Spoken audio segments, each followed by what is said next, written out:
নমস্কার।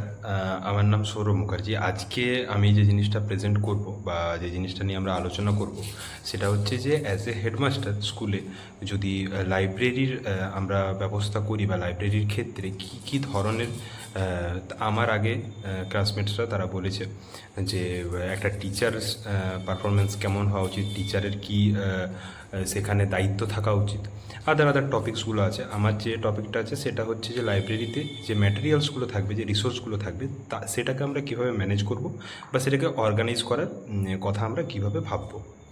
চলে আসি প্রথম স্লাইডেই, যে যে ফ্রেমওয়ার্কটা হবে অর্গানাইজেশনে সেটা কিছুটা এমনি হলে বেটার হতে পারে। প্রথমে আছে যে ক্লাসিফিকেশন যে সিস্টেমটা হবে সেটা যদি আমরা ডিভাইড ডেসিবেল সিস্টেম দ্বারা করি, সেটাকে যদি ইমপ্লিমেন্ট করি তাহলে একটা ইউনিভার্সাল জিনিস বা ইউনিভার্সাল ফ্রেমওয়ার্কের মধ্যে সেটা পড়ে এবং সেখানে আলাদা আলাদা জেনারেল যে বুকসগুলো থাকবে সেইগুলোকে আমরা আলাদা আলাদা সেকশনে রাখতে পারি, যাতে স্টুডেন্টদের ক্ষেত্রে নেভিগেট করার ক্ষেত্রে কোনো একটা পার্টিকুলার বুক, কোনো একটা পার্টিকুলার টপিকের ওপরে খোঁজার ক্ষেত্রে অনেক ইজি হয়ে যায়। দ্বিতীয়ত চলে আসি ডিজিটাল ইন্টিগ্রেশন। আমরা জানি যে যত রিসোর্সই আমরা নিই এখনকার সময়ে, যদি আমরা একদম আপ টু ডেট থাকতে চাই সেখানে ই রিসোর্সের একটা বড় অবদান থাকে। ই রিসোর্সের ক্ষেত্রে আমরা সেখানে অনলাইন যে ক্যাটালগিং ডাটাবেস থাকে সেটা ব্যবহার করতে পারি। আমরা বারকোড স্ক্যানিংয়ের সিস্টেম করে নিতে পারি ওখানে, যে ই রিসোর্সের ক্ষেত্রে সেই ম্যাটেরিয়ালস বা সেইটা অর্গানাইজ করে রাখা এবং সেখানেও জেনার বেসড জিনিসটা থাকতে পারে। তৃতীয়ত চলে আসি অ্যাকুইজিশন পলিসির ক্ষেত্রে।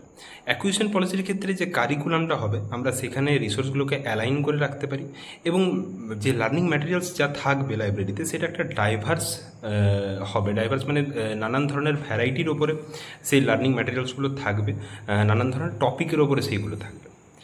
নেক্সট স্লাইডে চলে আসি, যদি আমাদেরকে সাস্টেইন করতে হয় এই এক্সেলেন্স বা মেনটেনেন্সটাকে, তাহলে চারটে মোটামুটি ডেভেলপমেন্ট বা চারটে পদ্ধতির উপরে দাঁড়িয়ে থাকে। প্রথমত হচ্ছে স্টুডেন্ট মনিটরিং। স্টুডেন্ট মনিটরিং খুব ইম্পর্ট্যান্ট একটা জিনিস লাইব্রেরি ইউজের ক্ষেত্রে, এবং সেই ম্যাটেরিয়ালসগুলো পুরোপুরি সব স্টুডেন্ট যাতে ঠিকঠাকভাবে পায় তার ক্ষেত্রে স্টুডেন্ট মনিটরিংয়ের দায়িত্ব টিচারকেই নিতে হবে। একটা পিয়ার রেসপন্সিবিলিটিও সিস্টেম থাকবে, যারা স্টুডেন্টসদের ক্লাসমেট, ব্যাচমেটস, পিয়াররা থাকবে তাদের ক্ষেত্রেও সেটা থাকতে পারে, যে লাইব্রেরি থেকে বই তোলা বা জমা দেওয়ার ডেট সম্পর্কে একটা লিডারশিপ তারা রোল প্লে করতে পারে ওখানে। দ্বিতীয়ত রেগুলার অডিট করতে হবে সেই লাইব্রেরিতে। মান্থলি যে স্টক কি আছে, কোন ম্যাগাজিনস আছে, কোন কোন পত্রিকা আসছে বা কোন কোন বুকস কম আছে, সেই অডিট আমাদেরকে রাখতে হবে এবং কোয়ালিটি আমাদেরকে মেনটেন করতে হবে। কোয়ালিটি অ্যাসেসমেন্ট অডিটের মাধ্যমেই আমাদের করতে হবে।